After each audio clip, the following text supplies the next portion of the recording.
नमस्कार.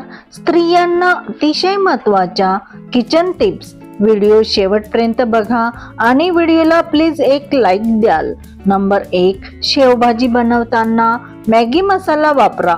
भाजीची टेस्ट अप्रतिम लागते. नंबर 2, पनीरची भाजी करताना पनीर तेलात तळण्यापेक्षा बटरमध्ये परतून घेतल्यास पनीरची भाजी अधिकच टेस्टी होते. नंबर 3, चपात्या खूप उरल्या असतील तर त्याचे लहान लहान तुकडे करून तळून घ्या. त्यावर बारीक चिरलेला कांदा, टोमॅटो, बारीक शेव, थोडा चाट मसाला टाका. अतिशय खमंग क्रिस्पी लागतात आणि हे तर लहान मुलांना खूप आवडते.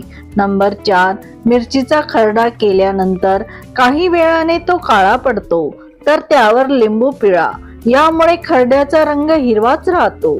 नंबर 5, कोणतीही भाजी बनवत असाल तर काजूची पेस्ट किंवा थोडे दही फेटून घातल्यास भाजी चविष्ट होऊन रस्सा छान दाटसर होते. नंबर 6, बाजरीची भाकरी दुधात खाल्ल्याने शरीराला ऊर्जा मिळून ताकद शरीराची वाढते. नंबर 7, चिकन बिर्याणी किंवा अंडा बिर्याणी बनवताना वरून तळलेला कांदा घालावा. बिर्याणी अधिकच चविष्ट होते. नंबर 8, छातीत दुखत असल्यास किंवा ऍसिडिटीचा त्रास असेल तर लिंबू सरबतने खूप आराम होतो. नंबर 9, तुम्ही जर चहा सोबत चपाती खात असाल तर पोटात सूज आणि ऍसिडिटीचा त्रास होऊ शकतो. नंबर 10, पावसाळ्यात सुके खोबरे खराब, बुरशी लागू नये यासाठी तूर डाळीमध्ये ठेवावे. नंबर 11, दररोजच्या जेवणात मसाल्याचा या दिवसात वापर करत असताना आठवड्यातून एकदा स्वच्छ करावा. मसाल्याला ओल लागणार नाही आणि डब्बा कधीही गॅस किंवा मायक्रोवेव्ह जवळ ठेवू नका. यामुळे उष्णतेने किंवा वाफेमुळे डब्याला ओल लागू शकते. नंबर 12, फ्रीजमधील रात्रीचा भात खात असाल तर शरीरामध्ये फॅट जमा होऊ लागते, तसेच पोटामध्ये गॅस होते. नंबर 13, उन्हातून आल्यानंतर मुलांना लगेच पाणी पिण्यास देण्याआधी एक छोटा गुळाचा तुकडा द्यावा.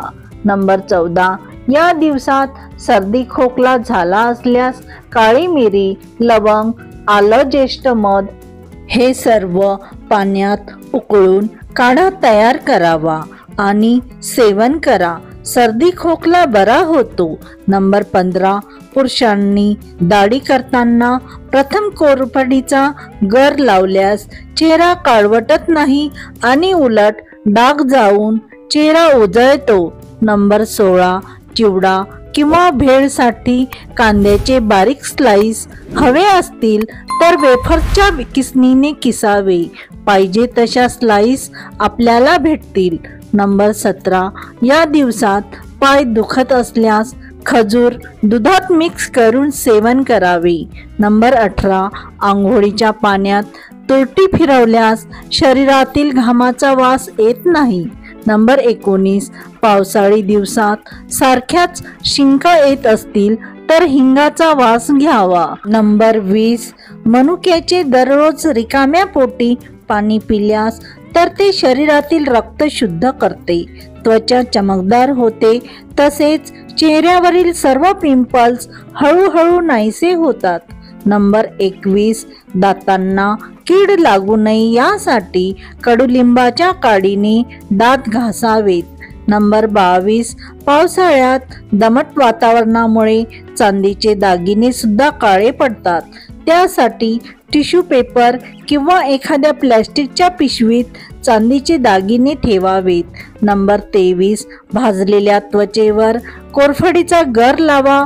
अशा आणि त्वचेच्या तक्रारीवर कोरफड अतिशय प्रभावी असल्याने चेहऱ्याच्या सौंदर्य प्रसाधनात सुद्धा कोरफडीच्या गराचा वापर करतात.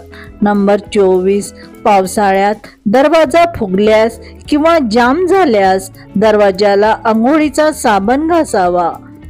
नंबर 25, स्टाईल फरशाचे कोपरे स्वच्छ नसतील तर लहान पातेल्यात पाणी गरम करून त्यात बेकिंग सोडा घाला.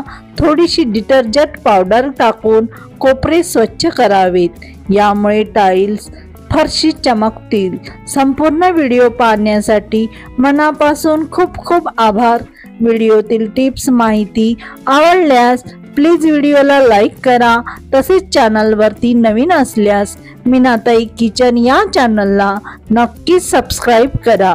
तसेच सोबतचे बेल आयकॉनही प्रेस करा, जेणेकरून व्हिडिओचे नोटिफिकेशन प्रथम तुम्हालाच मिळतील. धन्यवाद.